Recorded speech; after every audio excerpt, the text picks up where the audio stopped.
topic before the panel is e-governance in Odisha, service to the last mile. The state of Odisha has enacted a Right to Public Services Act and with stipulated timeline that as to when which service is to be provided, what timeline, but many of these services which are under this act notified are yet to be actually online.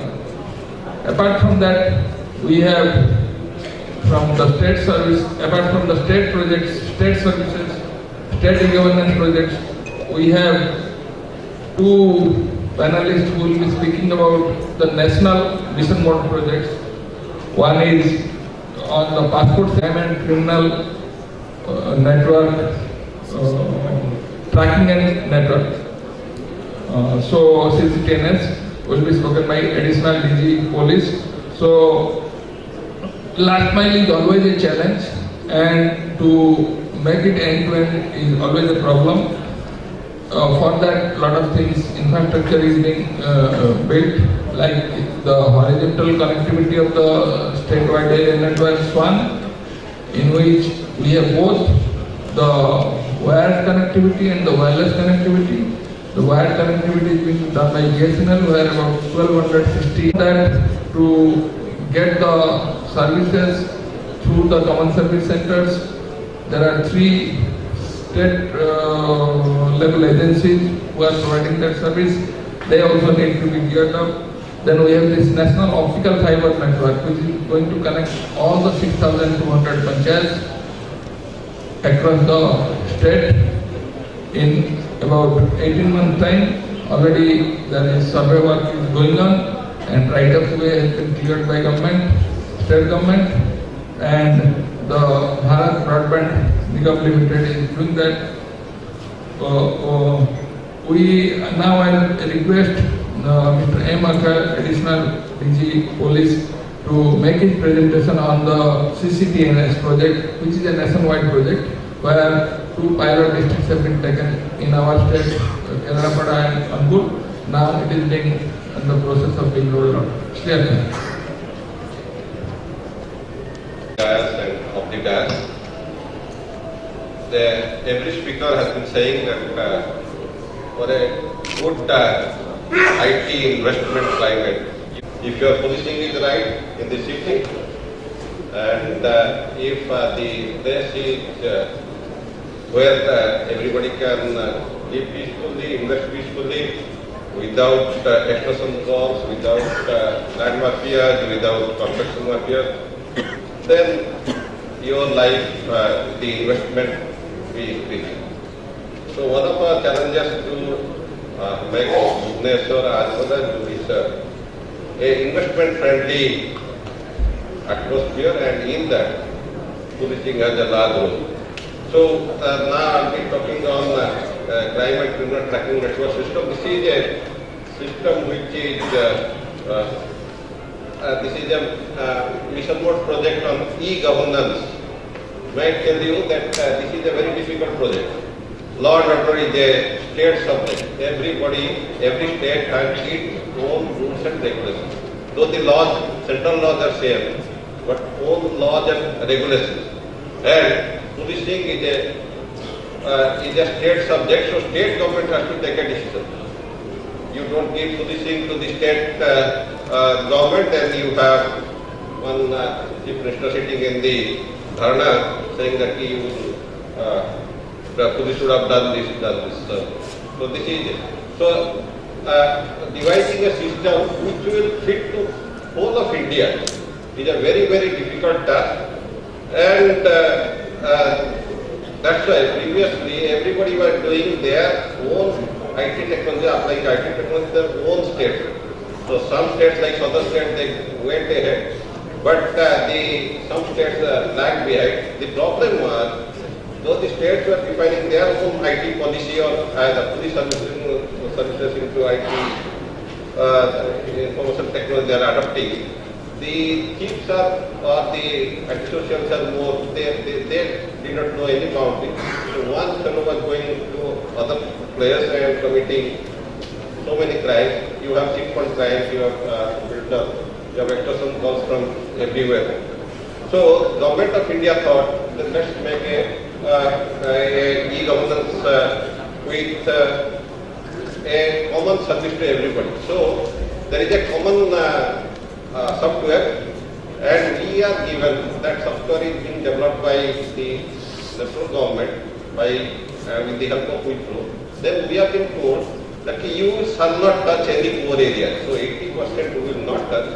20% we can customize to our kind of so the core information is available to all over India in the same forum, but the 20% which will require to our laws, our procedures and our rules and regulations of state, we can do it 20%. So this is the beauty of the software. So this is a national-wide system.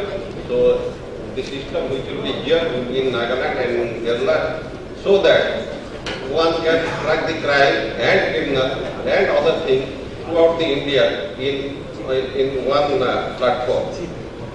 This we have in India, for your information, 15,000 police stations and 6,000 offices which is higher than the police station, like your circle offices, STP offices and everything, SP offices, commissioner offices. So we have 21,000 places to be covered under this.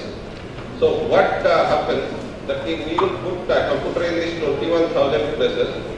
The BSNL has been given the charge to network the whole thing, and then it will be all connected to state data centers. I have my data center at Kopak.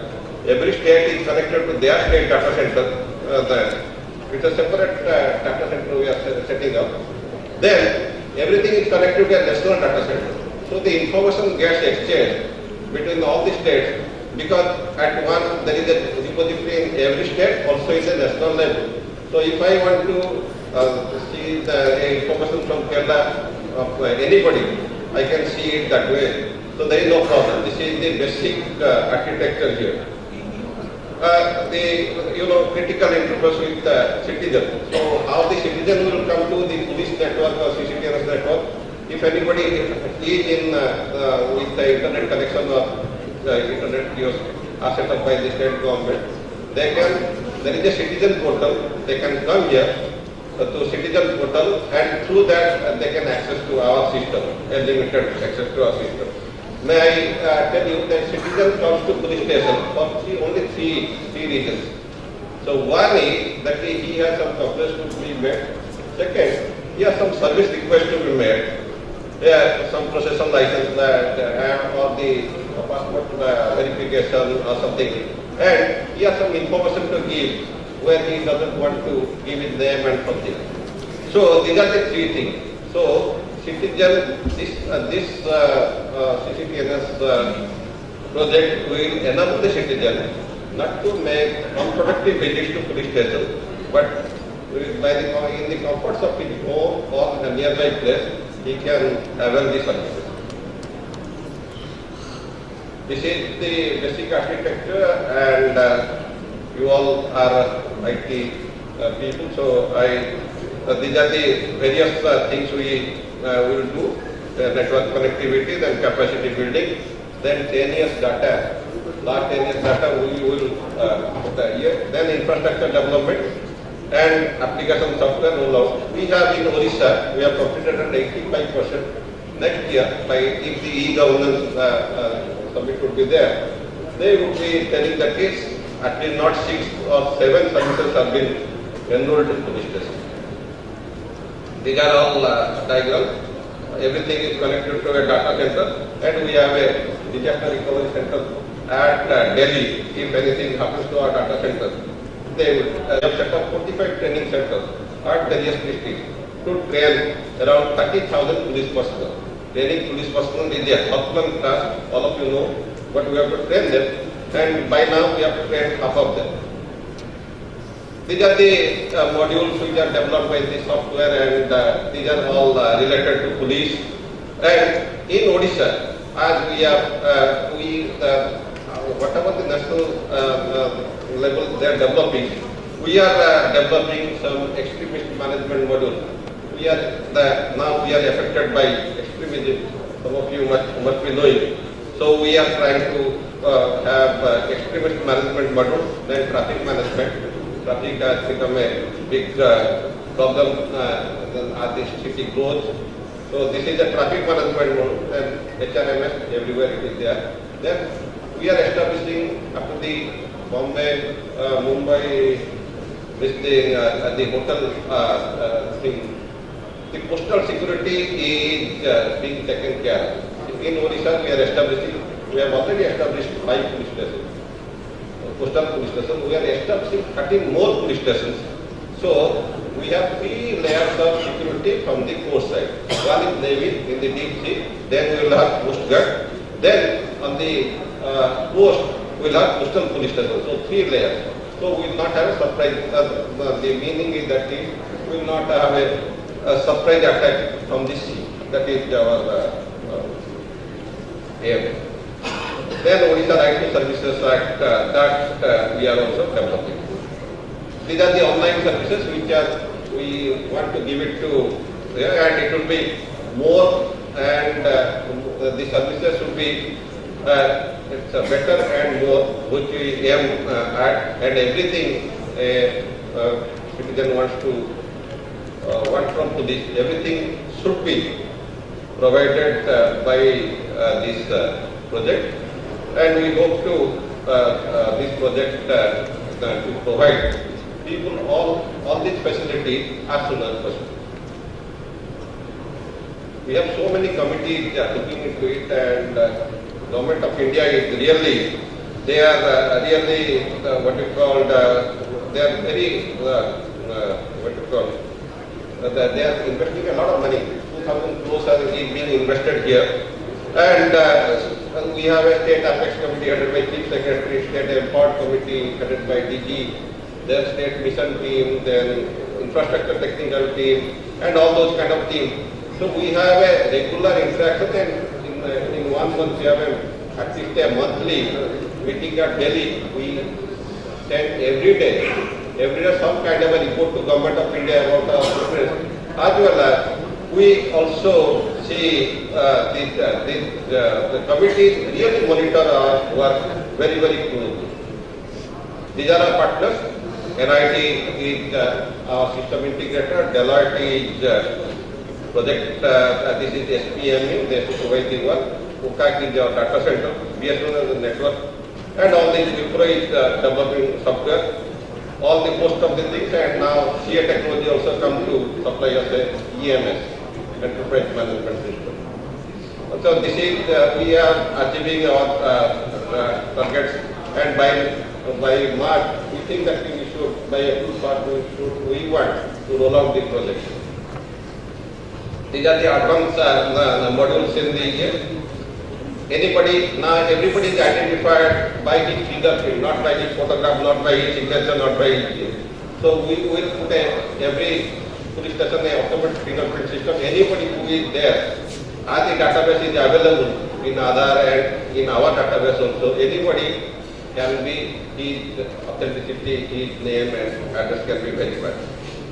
Now CCTV cameras are everywhere, so we will try to, we have an automated facial recognition system. Anybody in the CCTV camera, if he is accused in a case or he has some previous record and we have his photograph, the technology is being developed to compare it and do it. Then GIS based crime analysis, latitude, longitude of a place of crime, we will map it on an electronic map and then find out that where things are happening. Fingerprint enrollment devices, mobile data terminal, vehicle tracking system and traffic management. We in police team, whatever will be done, what crime will be done in now or in future, will involve some electronic instrument. One would be mobile and one would be computer. These are not then something else. So we have to develop the technology so that to decipher anything and everything, every transaction done in these 2 instruments. So these are the CCTVs will help us to track that way. these are the benefits for the citizen, and I will not repeat it, but these are the benefits of the citizen. This is my last slide. This is a 2,000 crore project. Odisha is around 50 crores Government of India is giving. This is a national e-governance project. We have got money and utilized almost all of them. Odisha government is very happy, as the IT secretary is saying. It's the government of Odisha is giving a lot of encouragement. They do not have to in this project. They should not have invested any money. By now, they have invested 11 crores, and I have been assured that in rollout, whatever money is required for rollout, you will get. No other state has shown this kind of sincerity except from Madhya Pradesh and Chhattisgarh and Kannada. Thank you very much. Thank you for home or from a CSC and get the action. Now I would request Mr. S.K. Panda, State Information Officer NIC, to talk about challenges in implementing e-gov projects in Odisha and how to meet them. In the role of NIC, I would request him to confine his presentation to maximum of 10 slides and 10 minutes, so that the time we are able to meet the overall time frame. The technology is not really actually working. After several and the last mile issue, the challenges that you are facing. And before that, let me welcome all of you and welcome all the dignitaries and experts sitting on the dais and off the dais. It's really a gathering of all the knowledge experts and knowledge workers. It's a great feeling. So I have spent about 20 years focusing on the government informatics program, and I have been hearing the words for the good governance, e-governance, smart governance, all that. I would like to say, after the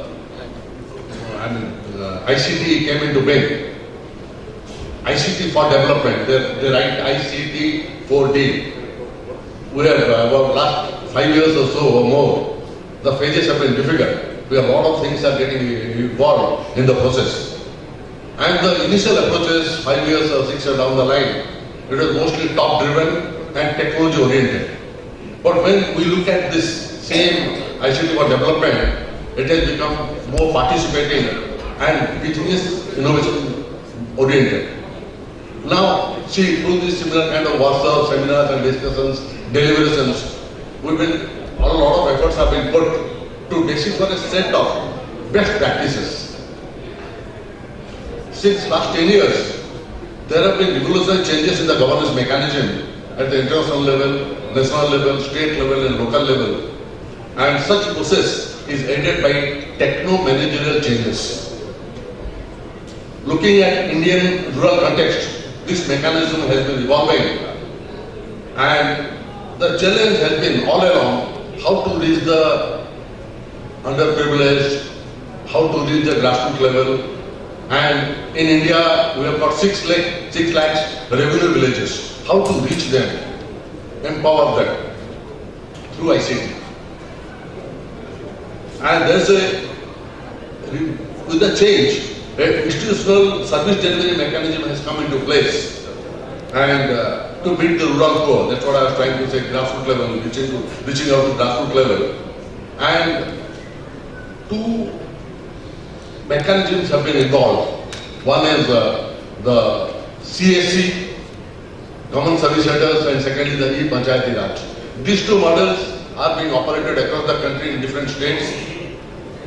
And in addition to that, NIC Odisha has been in the process of delivering services at the grassroots level, G2G, G2B, G2C. And one interesting point I would like to say, it is no more so much of failures in IT. The recent statistics, it says, the rate has increased.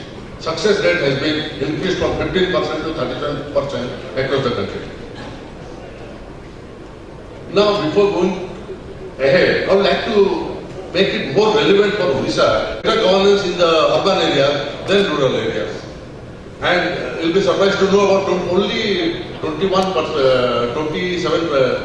to 18% are urban areas in Odisha, and more than 80% are rural areas. So obviously, when a lot of resources are being spent, and we must commit that these rural areas, we should reach out to the rural areas, underprivileged and poor people. 73% population doesn't have access to electricity. 25 million people, they used to use firewood as the basic source of energy. 83% they don't have access to Pakka latrine. 47% below poverty line. Safe drinking water is another challenge. Of good governance in urban areas, that is taken. Now, keeping such statistics in mind, we have been NIH has been taking a lot of efforts to deliver a couple of interesting applications, which has been successfully rolled out, and it has been delivering services G2G, G2C services.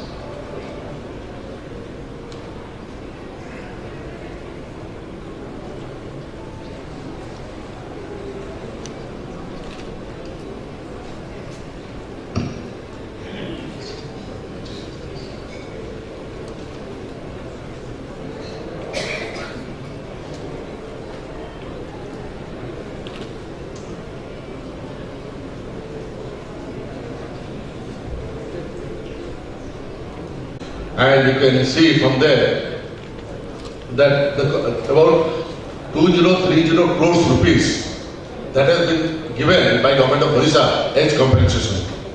Then there is a PHD portal for the rent collection.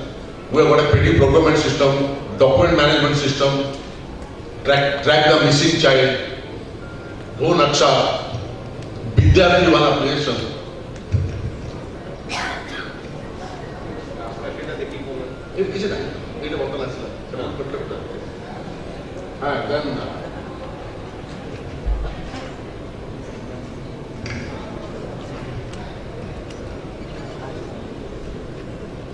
There is an application for the post-matric scholarship for the SC/ST students.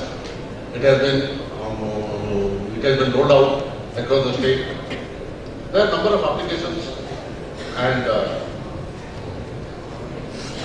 one Usha Kalyan Yojana that has been made already. I think Gopalan sir will going to speak on that. E-procurement is one of the major applications. Now I am just summarizing what are the challenges.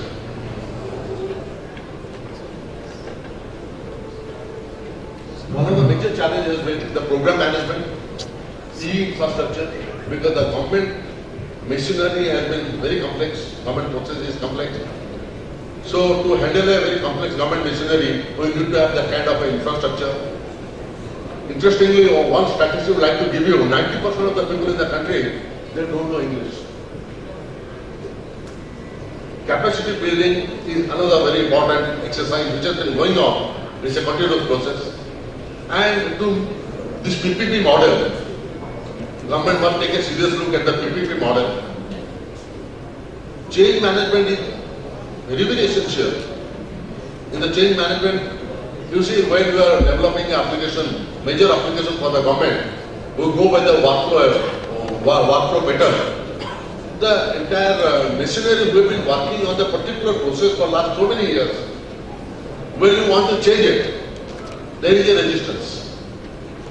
Because the workflow model won't allow any change in it, because there is an entity and event based from one point to the final point. When there is a change, there is a resistance.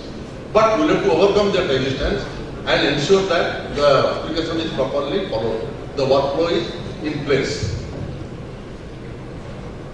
Then another thing is a lot of IT infrastructure that has been already there. We need to ensure that the proper utilization of ICT infrastructure, integration of services. And one final and continuous key challenge is the development of leaders and change managers to inspire institutional change, support collaboration, and engage in all sorts of this. It is quite analogous to the crankshaft mechanism. You know, there are gear and pinion. You use the lever automatically power gets transferred, and finally the BHP that you get, it is going to increase. So it's a crank-up mechanism at every point, unless initial point is very important, so that the final point you get all the outcome. Thank you very much. Have a nice day. And it is Government of India's top organization for governance. Now I would request Ms. Padma Mahanti, Regional Passport Officer, to talk about another mission. President Padi, for giving me this opportunity to come and speak here. Esteemed dignitaries on the dais, off the dais, guests, friends from the media, and everyone else, a very good afternoon. The topic on which I was asked to speak is e-governance in Odisha, service to the last mile, and towards a citizen-centric service today. I think I have 10 minutes. It's 1:20 now, so I should end by 1:30, and I have 12 slides, so I think I can finish them in 10 minutes. To start off, giving you a background of passport services in the country, because we have started passport services in Odisha from 1979, but I'll give you a pan-Indian outlook so that we can appreciate what we have done in our state better. So coming to the backdrop, the passport services started in India in 1955, where we had only 4 passport offices: Delhi, Chennai, Calcutta and Mumbai, and we issued only 8.51 lakh passports in 1979. In 2010, it went up to 52.51 lakhs. In 2013, we had 85 lakh passports issued in the country, and the Chief Passport Officer, who was recently in Odisha, has projected that we would join the 1 crore hub in 2014. Coming to vis-a-vis the state Odisha, to which we all belong, we have just 1 passport office, which was set up in 1979, and I hear from my colleagues that in 1985 they would issue 150 passports. So in 2008, when I joined, it was 48,000. 2010 it was 53,000.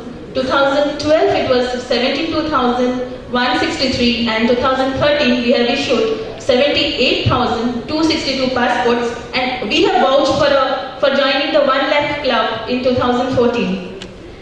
So I was just attending. Thank you. I was just attending the Foresight recently, and I heard Sri Ravi Shankar speak. He said that when somebody tells you I love you, you say really. So when somebody says he's honest, then people say really, is he? So even though we have been excelling and improving and building our road and walking the road, we are always faced with such questions that whether passport services has really gone so far as the state of Odisha is concerned. So I'd like you to have a look at the facts and figures, because I have been working here for quite some time, and I feel that passport is just not a document, it is life. And every passport has a story to tell. And when we talk about citizens, we talk about people. And people who have life, who have emotions, who have sentiments. And when we talk about a citizen-centric service, it's very important that we understand people, we understand their emotions, their sentiments. We go down to their level, or we go up to their level, or we reach out to them at par with them, and only then can any citizen-centric service be a success.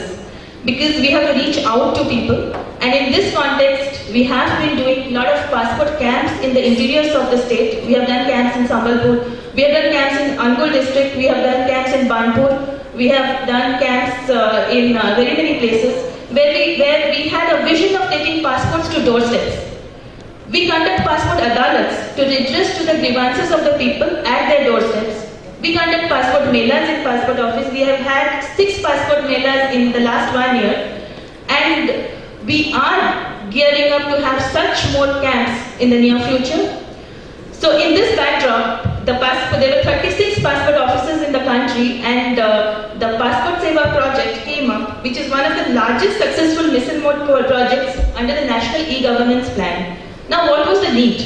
As I have already mentioned, it's a growing demand, heightening expectations of citizens, need to comply with international travel standards. Because we used to have handwritten passports, and now that people are traveling abroad, there is in the information super highway, we have a lot of people traveling abroad, so we needed an international standard. We needed a platform to launch our e-passports. There was limited reach, Even now, Orissa has just one passport office and one passport seva kendra, which is also co-located in the passport office.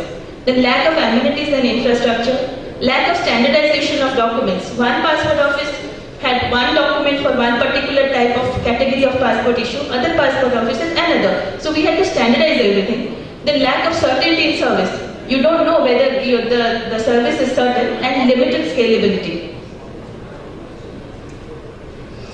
Year 2013, India population is 1.23 billion and passport holders are 52 million. The vision is to deliver all passport-related services to the citizens in a timely, transparent, more accessible, reliable manner in a comfortable environment through streamlined processes and a committed and a trained workforce. Now I'll come to the trained workforce later in my speech. Now, what was the vision realization? I think I'll just scan through it because there's a 3-tier data center. The passport network has grown to 77 passport seva kendras in addition to 36 passport offices all over the country. 37 passport offices. Then we have a CPPF. The CPPF is a central printing pool. So suppose my passport office has a printing excess. There is a pendency. So I can escalate the pendency to the CPPF and the passports get printed from the central pool. Fully automated, re-engineered, workflow-based process. If you enter the passport office Bhubaneswar today, you find that you have to go through a workflow where you don't waste time at each counter and you exit at the exit counter after the entire form is filled. And the time a citizen spends in the passport office is roughly 40 minutes to 1 hour. Then you have a security center, you have 17 language 24/7 national call center, a highly motivated workforce because the TCS is our partner there and we work in close collaboration with the Tata Consultancy Services. There's a change management and a communication management. We have a citizen feedback and a grievance center office. Then I remember a quote of Srimati Indira Gandhi, our ex-Prime Minister, who said, if you weep for the setting sun, you cannot see the stars ahead of you. Now I feel that the star ahead of us is the state government gave us a land adjacent to the passport office building and we are going to have an expanded passport office with better citizen-centric features, better facility for the people who walk in maybe a year's time, and that's another great feather in the cap and it's a great achievement and a great thing to the state government to have done for the passport organization. Now the numbers speak, I think I won't go much into it.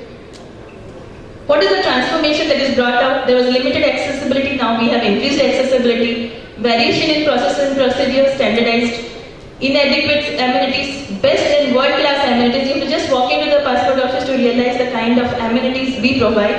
There used to be long waiting time. Now the entire services is, a citizen walks in once to the passport office and he gets out within 40 minutes after seeing whether his passport is granted in front of him or it is kept on hold. Then manual error-prone processes. When we used to fill up the passport application manually, there were errors. And it led to a lot of complications in the issuance of visa earlier, but here we have a increased reliability and automated process. Impacts. So I have just categorized the impacts into social impacts, citizen service impacts, environment impacts, and national security. We give 1,800 jobs that are created in small towns. We save paper because everything is online. We save fuel because you have to travel to passport office only once. 40,000 daily footfall in the passport seva kendras across the country, and you save little bit of money because you don't have to take your own photographs and the physical form is not required. National security, strategy control, deduplication algorithm, as Mr. Pali was saying, that people cannot walk away with more than one passport at any cost. There is a national data center which looks after the security.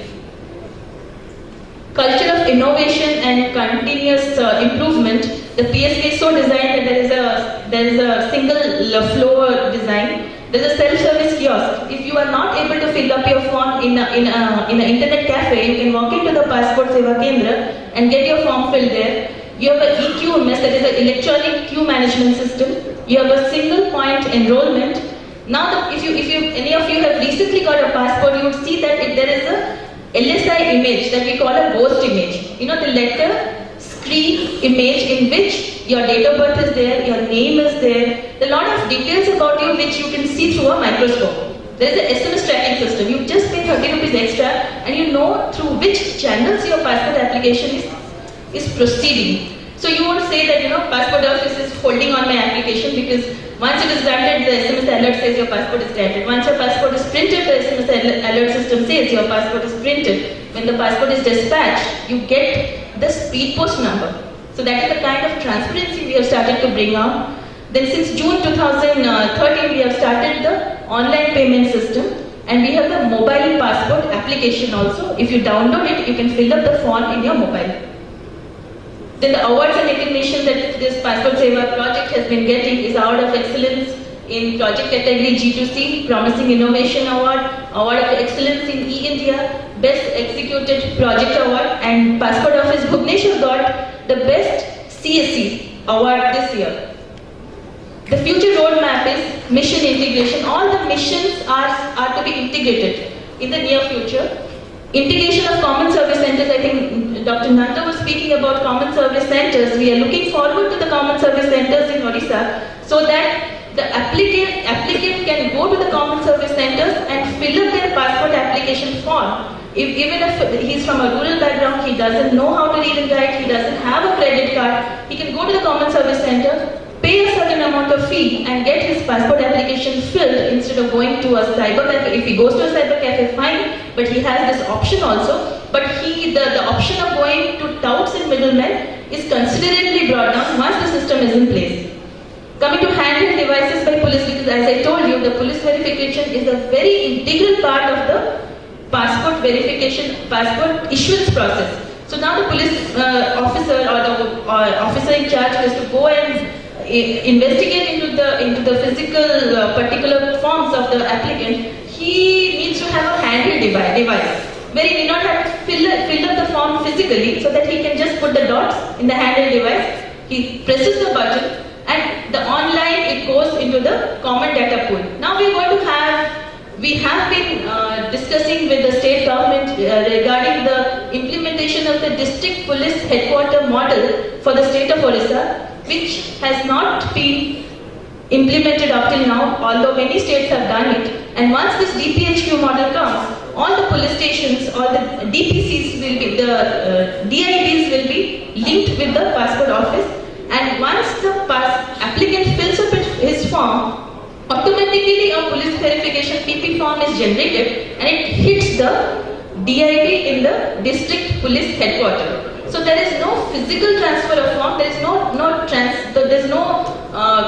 time lag in the transfer of form. And once the DID does all the verification, they send it online. So the transit loss is not there. Now, if an applicant comes, he says, "Again, passport office." When we look for the form, we don't find the form. Then we get back to the DID. So there is lot of miscommunication, and there are chances of transport loss which can be minimized once this is in place. Next, a snapshot of Passport Seva project in Odisha. As I told you, on 28th May 2012, we launched this project in Odisha in our own building. This is a young and dynamic workforce of the Passport Seva project. They are the TCS employees. We have 10 counters manned by TCS employees. We have 3 counters manned by our verifying officers and 3 counters manned by our GOs or the granting officers who are of the rank of superintendent and above. So once an applicant comes into the passport office, he sees whether physically in front of him whether his passport is granted or not, and he goes out happy and satisfied. So this is the PSP expanding network. We have only one Passport Seva Kendra for Odisha. Kerala has 13. And Kerala is a small state which contributes to 10 lakh passports every year. And with this, I think I would end my deliberation. I have crossed only 2 minutes. And before I end, I think the topic for today's discussion says service to the last mile, and I feel that I'm a forest officer basically. So when we walk in the forest, we say that when there is end of one forest, there is the beginning of another. And when I feel this is the end, there is a new beginning. So I think we have miles to go and promises to keep. With this, I thank you very much. Thank you to areas where it will be taken up and to make it really seamless and integrated. Now I will request our Director Agriculture, Mr. R.S. Gopalan. He will be talking about difficulties about designing a people-friendly application in e-governance. If you remember, some of you may remember, he spoke very interestingly last time he was here about the farm mechanism and how he has been able to control that. Actually, he is taking up another big project. Here, they are trying to enlist about 60 lakh farmers and some RSPY, some non-RSPY, but then he will choose his topic. So, Mr. Gopalan. Thank you, sir, and good afternoon, everybody. First, let me brief my talk. When you have a PPT, at least you can be sure that when the last slide is over, the speaker is going to leave. When there is no PPT, it is totally at the speaker's mercy. In our directorate, we have taken up certain programs for this last mile service. We have taken up certain initiatives for farm mechanization, for pump set tracking, for funds management, etc. After dealing with such projects, in almost all our projects, NIC is our partner, and NIC is a very good partner. And with the help of NIC, we even bagged a National E-Governance Award last year. Thank you. I would like just to observe certain difficulties, what we have encountered and what we have overcome, and what everybody who tries to do this last mile service will face and will have to overcome. The first difficulty is that the problems, the triple problems of connectivity, accessibility and versatility.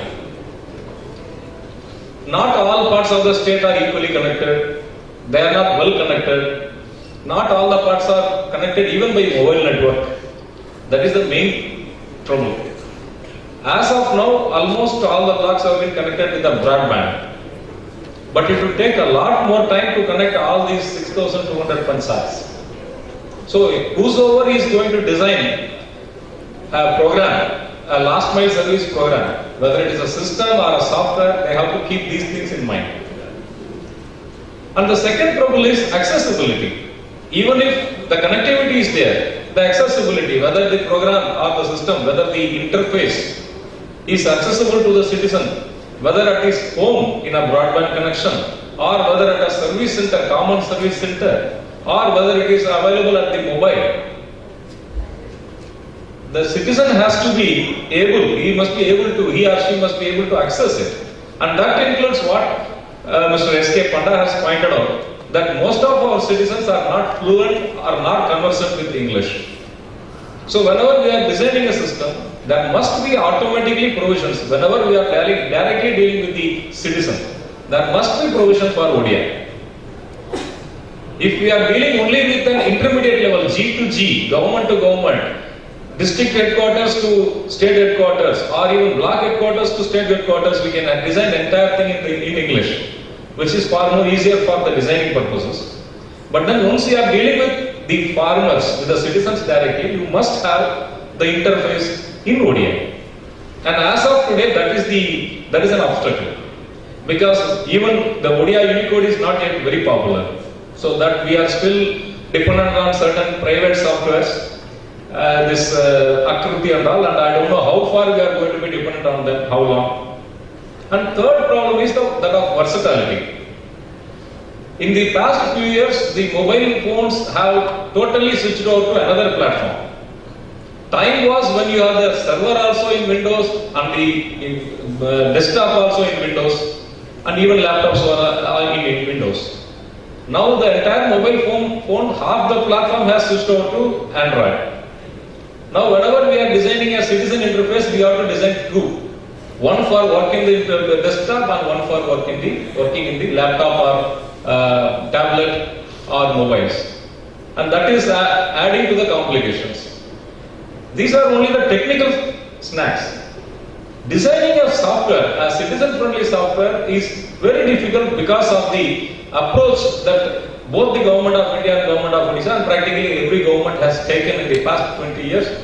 What Mr. S.K. Panda has referred as workflow model.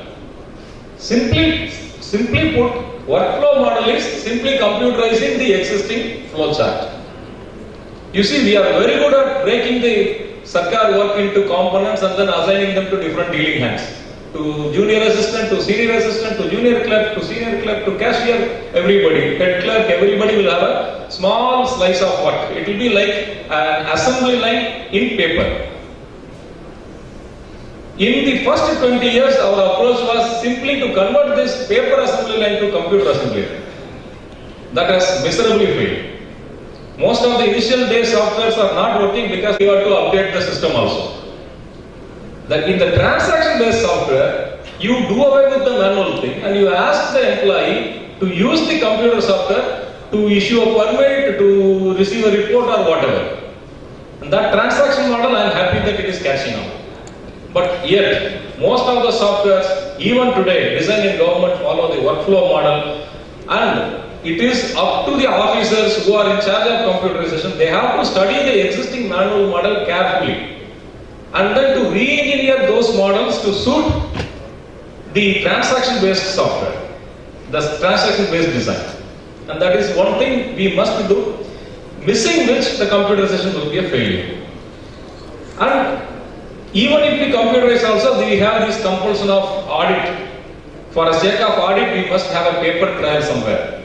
So that is why every day somewhere in some of my offices, even after 100% computerization, one poor man is taking out a printout and then he is filing it. Why? Because someday somebody from the audit office will turn up and ask him what is happening. So this paper trail, it won't go very well with information superhighway. On the one hand, you want 10 Mbps network. On the other hand, you say that every page should be taken a printout and kept in safe custody for the next 10 years because you never know when the audit will turn up.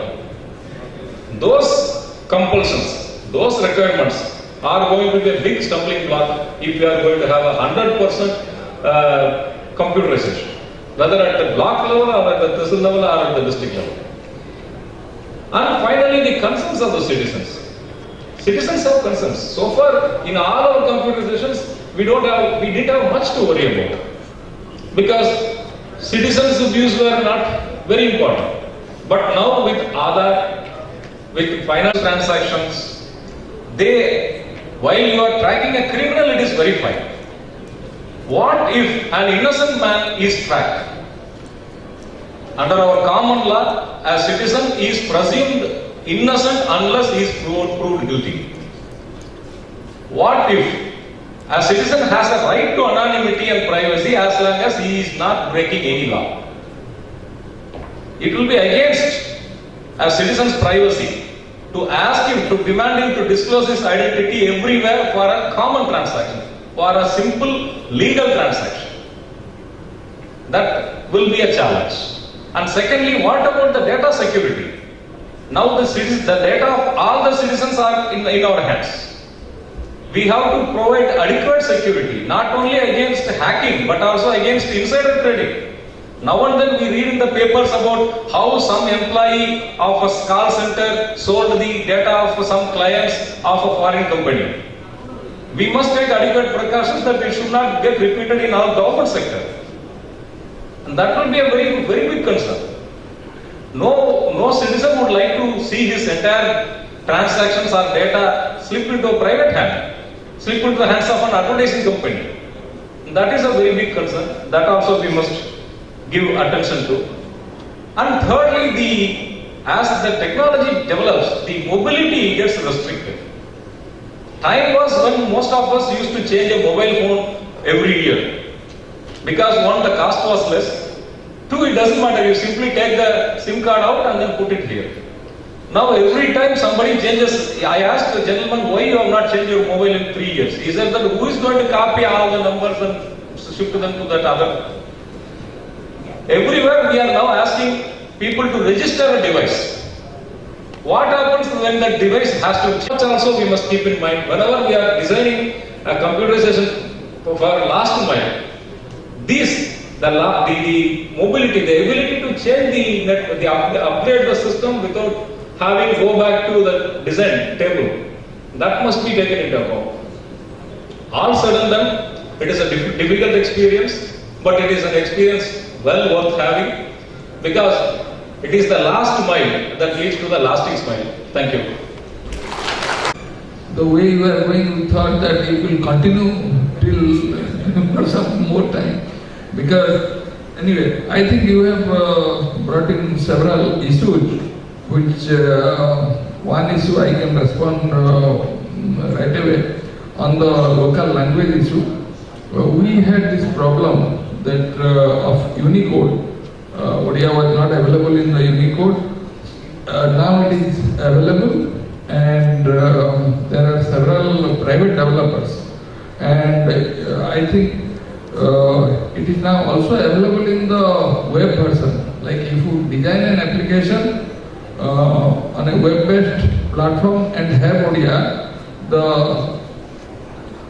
the users at the user end need not have, like desktop normally applications, they have to load that software.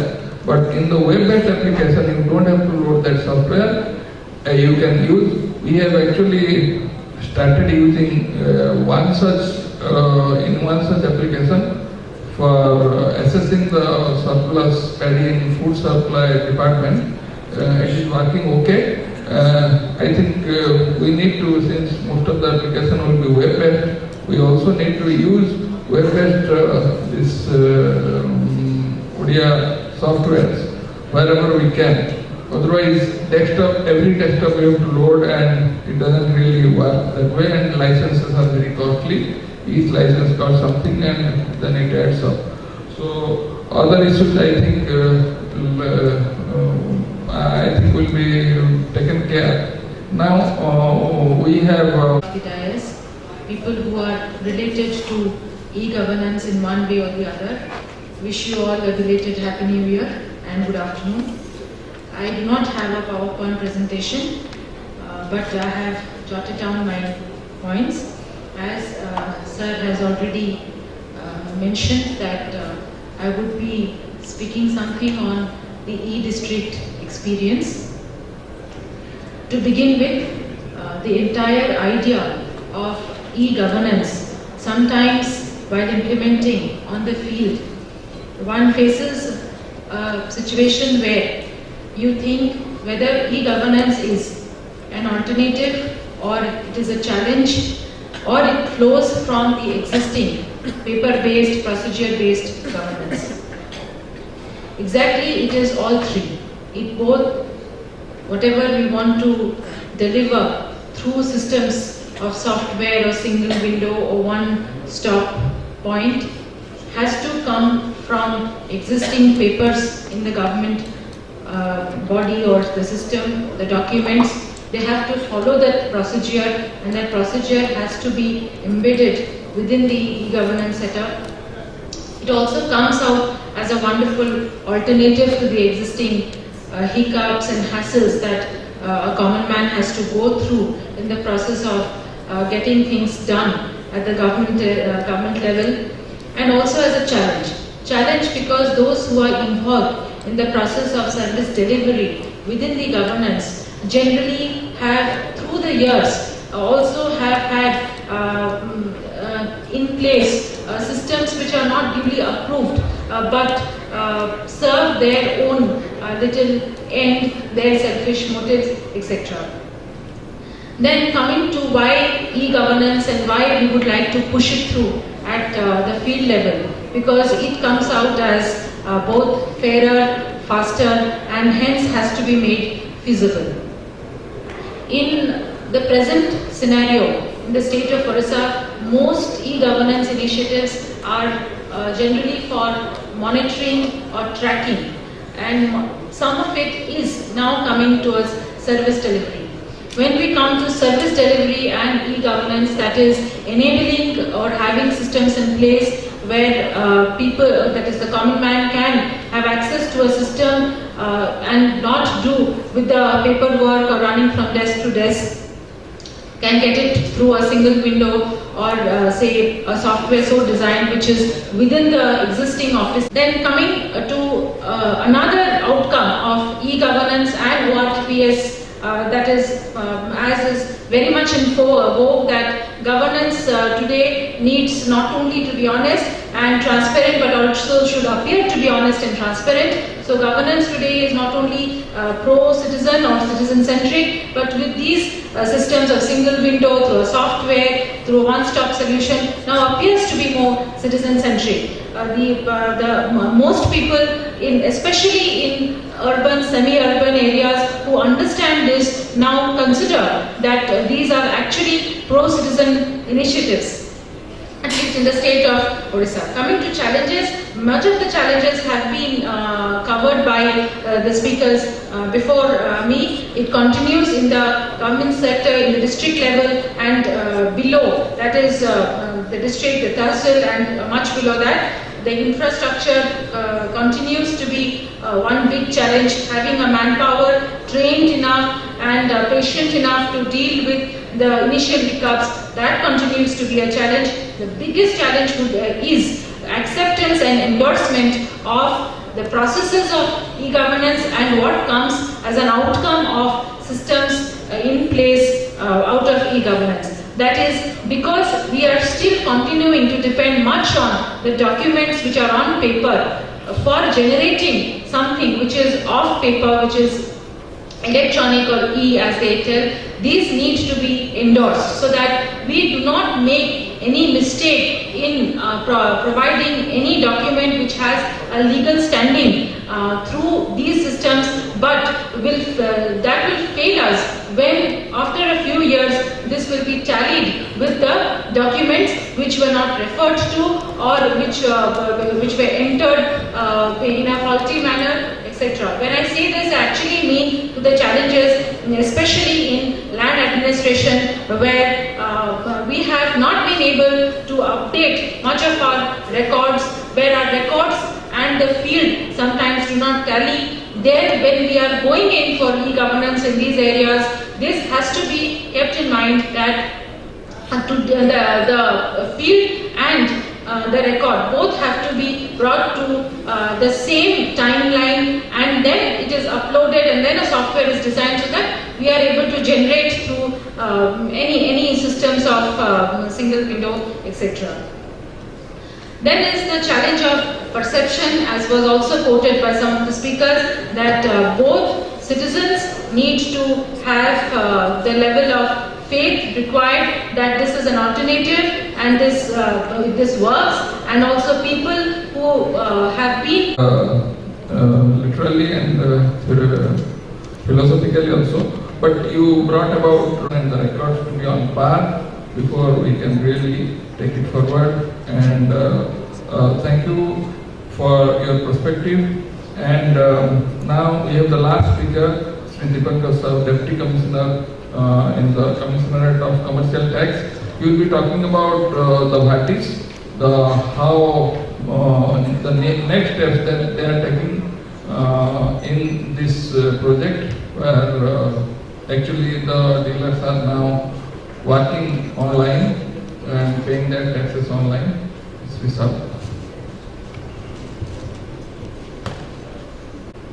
My job is more difficult because people usually don't like us. We are batch people. We are always at the last point. At the end of this entire system also we will be standing with the OT people to check out how much tax is coming out of this. So without that, I will just quickly finish it up. I will try to finish it within 10 minutes, sir. Just a quick look at this structure, don't look at this, this is not much. What I would like to say is when we are talking about citizens, we are a little bit more specified here. We talk about the business community in general. As far as Odisha is concerned, we have about 130,000 our main client, we call them customers or dealers as we call them. Apart from that, everybody else who wants to do a business has got something to do with the business, they usually come to us. Now, as I said, nobody wants to see a tax person standing in front of him, or nobody wants to come to a tax office. The first thing that we thought of doing is to actually start vanishing. Let people do the business and let us vanish with, at the same time, with the objective of protecting the revenue of the state. So that is where we started.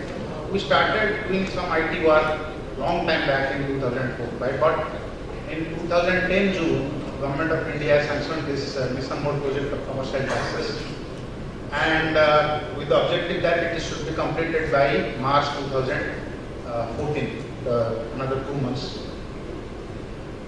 This is basically our structure, so I will not go into that. What we have done over a period of time is some of the services which are done on day-to-day basis, the business people that do on daily basis, they need a form, they need to pay tax, they need to file a return, they need a certificate, all those things what we have done. We have actually started withdrawing the physical presence of the department and making it available everywhere, almost all the time, 24/7. I mean, we have been successful to some extent. 2% of our dealers are technology savvy, because that they are more from the organic sector. But the 98% of our customers or dealers, they don't really know how to use this new technology. So they are like shopkeepers, middle-level business people and all that. They are more interested in doing their business and not running after the, earlier after the tax people and now after the technology thing. So first thing we did is to set up a full-fledged help desk in our head office at Cuttack, and then spread it across to our circle offices, which are 45 across the state and 12 range offices. So what we did, we started with toll-free numbers, we started with SMS services, interactive business services. Currently there are about 50 interactive business services available. Apart from for each and every transaction, we send SMS to our dealers. Everything he does with us, he gets an SMS. Even if it's a thank you or it's happy or it's happy. And then we started developing a grievance system where people are able to come to our website and write in their grievances, even if when they're saying that your people are not good, they are not providing service, they are doing something unethical kind of thing. But still, we have a grievance system. We have a full-fledged email-based support system where we keep on communicating with our dealers. And also, first year we had a very tough time because everybody started shouting and doing all those things that we didn't want to do. But then we continue, and finally now people are saying that at least one good thing happened, that you are accepting certain things which you wouldn't have said something 5 years ago. So that's one more thing that has happened. So there is a Facebook page, there is a Twitter page, and now we are trying to do something else also. And then there is a purely technical monitoring support for the technical assistance. Where a person is not able to log in, a person is not able to use his password, or maybe simply use an Excel file to upload his returns. So this help desk is now running, I have not said 24/7, but at least 12 hours a day, and for all the day, including holidays. And there are very few people, about 5 people who are sitting at the help desk on a rotation basis, and we are providing the support. And now what I have done is we have started smaller help desk at the regional offices, so that people, even if somebody is not responding in at the head office, somebody is there to respond at the field offices. So that's the help desk.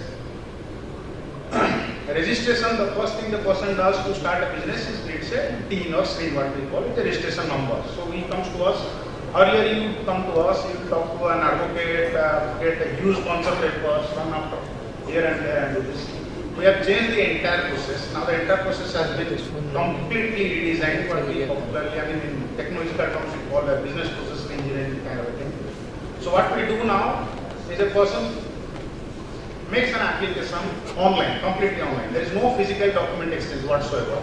And then we borrowed the idea from the passport offices. We give him an appointment, he selects a time, exact time for half an hour, and he comes to the office with few documents, PAN card, address proof, his business certificate or registration of company, something like this. We don't even take those things, we scan those things, we take a photograph, half an hour session is over. If it is approved, the registration number is instantly communicated. The dealer wants to apply for a tender, he needs a VAT clearance certificate.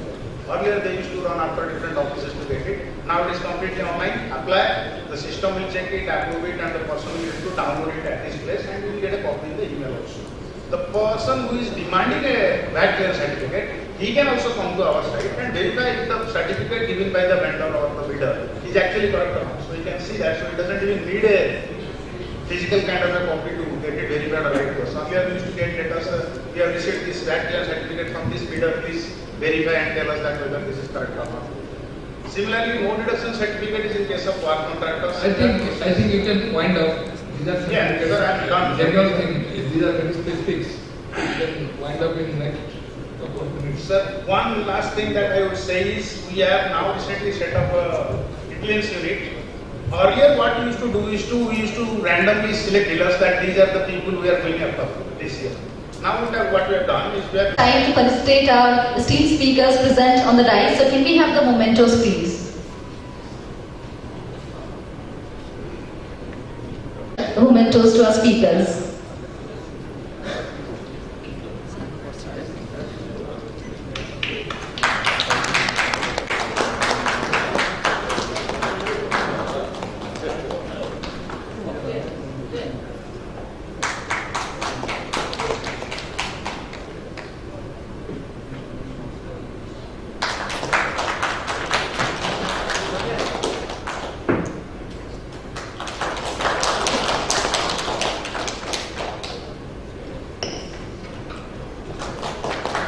And now I'll request Mr. M. Akshar, ADG State Crime.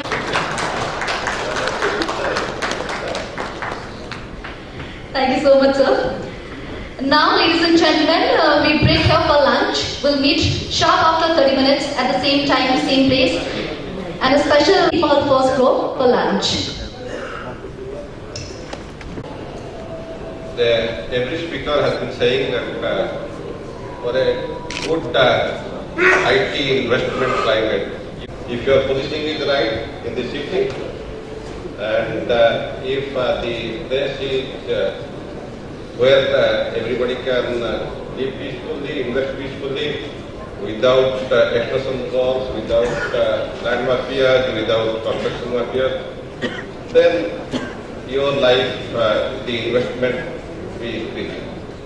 So one of our challenges to make Bhubaneswar as well as is a investment-friendly atmosphere, and in that, policing has a large role. So now I'll be talking on crime and criminal tracking network system. This is a system which is mission mode project on e-governance. May I tell you that this is a very difficult project. Law and order is a state subject. Every state has its own rules and regulations. Though the laws, central laws are same, but own laws and regulations. And policing is a state subject, so state government has to take a decision. You don't give policing to the state government, and you have one chief minister sitting in the dharna saying that the police should have done this. So this is devising a system which will fit to whole of India is a very, very difficult task, and that's why previously everybody was doing their own IT technology, applying IT technology to their own state. So some states like southern states, they went ahead, but some states lagged behind. The problem was, though the states were defining their own IT policy or the police services into IT information technology they are adopting, the chiefs or the associations are more, they did not know any boundary.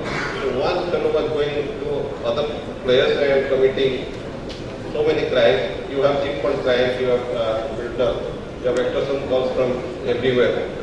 So Government of India thought that let's make a e-governance with a common service to everybody. So there is a common software, and we are given that software is being developed by the national government with the help of Wipro. Then we have been told that you shall not touch any core area. So 80% we will not touch. 20% we can customize to our kind of so the core information is available to all over India in the same forum, but the 20% which will require to our laws, our procedures and our rules and regulations of state, we can do it 20%. So this is the beauty of the software. So this is a national-wide system. So the system which will be here will be in Nagaland and in Kerala, so that one can track the crime and criminal and other things throughout the India in one platform. This we have in India, for your information, 15,000 police stations and 6,000 offices which have in the police station, like your circle offices, STP offices and everything, SP offices, commissioner offices. So we have 21,000 places to be covered under this. So what happens, that we will put a computer in these 21,000 places. The BSNL has been given the charge to network the whole thing, and then it will be all connected to state data centers. I have my data center at Kokak. Every state is connected to their state data center. It's a separate data center we are setting up. Then everything is connected to a national data center.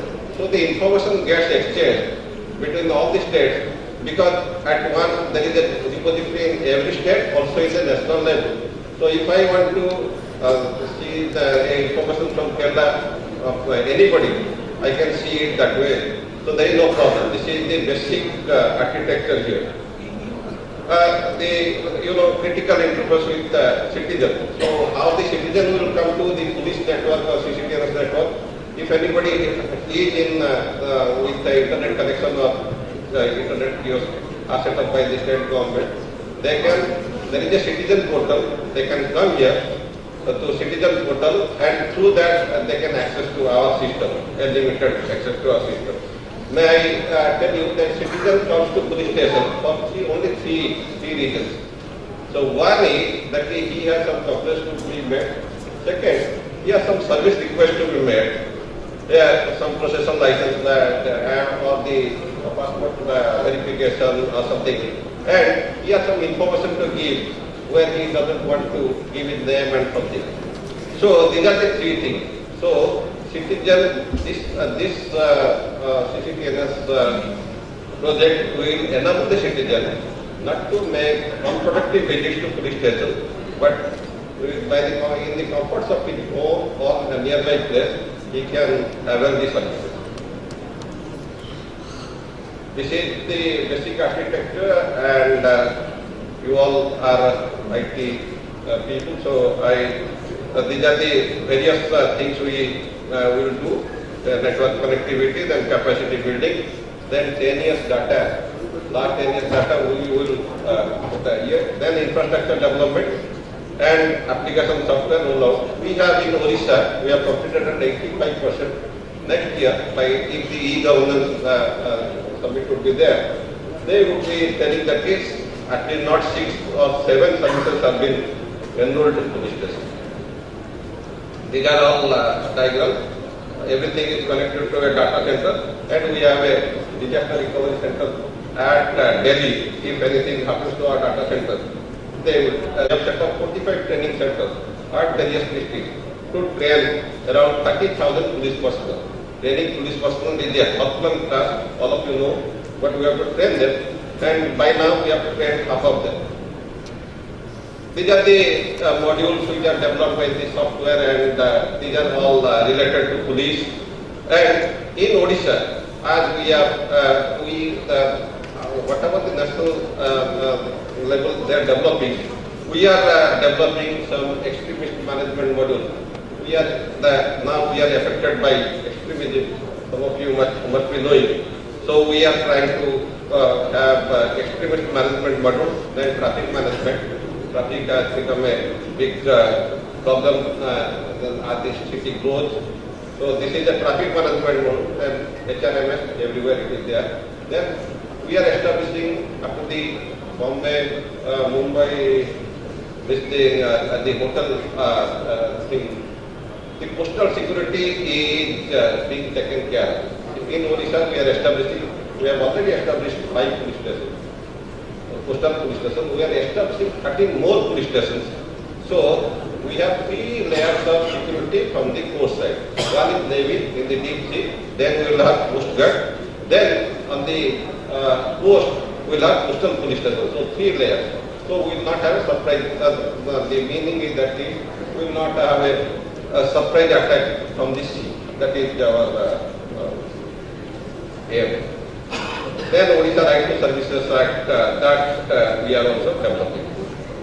These are the online services which we want to give it to, and it will be more, and the services will be it's better and more, which we aim at, and everything citizen wants to want from police, everything should be provided by this project, and we hope to this project to provide people all these facilities as soon as possible.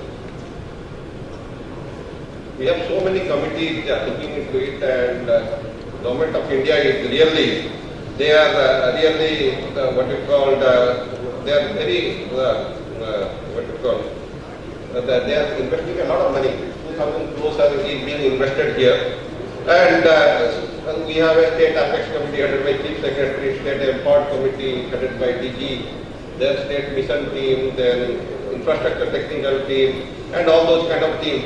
So we have a regular interaction, and in 1 month we have at least a monthly meeting at Delhi. We send every day some kind of a report to Government of India about our progress, as well as we also see the committees really monitor our work very, very closely.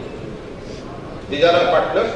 NIT is our system integrator, Deloitte is project, this is SPME, they are supervising work, OCAC is our data center, BSNL is the network, and all these Wipro is developing software, all the most of the things, and now CA Technology also come to supply us the EMS, Enterprise Management System. So this is, we are achieving our targets, and by March, we think that we should, by April part, we want to roll out the project. These are the advanced modules in the year. Anybody, now everybody is identified by his fingerprint, not by his photograph, not by his signature, not by his. So we will put every police station an automatic fingerprint system. Anybody who is there, as the database is available in Aadhaar and in our database also, anybody can be, his authenticity, his name and address can be verified. Now CCTV cameras are everywhere, so we will try to, we have an automated facial recognition system. Anybody in the CCTV camera, if he is accused in a case or he has some previous record and we have his photograph, the technology is being developed to compare it and do it. Then GIS-based crime analysis, latitude, longitude of a place of crime, we will map it on an electronic map and then find out that where things are happening. Fingerprint enrollment devices, mobile data terminal, vehicle traffic system and traffic management. We in police team, whatever will be done, what crime will be done in now or in future, will involve some electronic instrument. One will be mobile and one will be computer. These are not, then something else. So we have to develop the technology so that to decipher anything and everything, every transaction done in these 2 instruments. So these are the CCTVs will help us to track that way. These are the benefits for the citizen, and I will not repeat it, but these are the benefits of the citizen. Now this is 2,000. This is my last slide. This is a 2,000 crore project. Odisha is around 50 crores Government of India is giving. This is a national e-governance project. We have got money and utilized almost all of them. Odisha government is very happy, as the IT secretary is saying. It's the government of Odisha is giving a lot of lot of encouragement. They do not have to, in this project, they should not have invested any money. By now, they have invested 11 crores. And I have been assured that the rollout, whatever money is required for rollout, you get. No other state has shown this kind of sincerity except from Madhya Pradesh and Chhattisgarh and Assam. Thank you very much.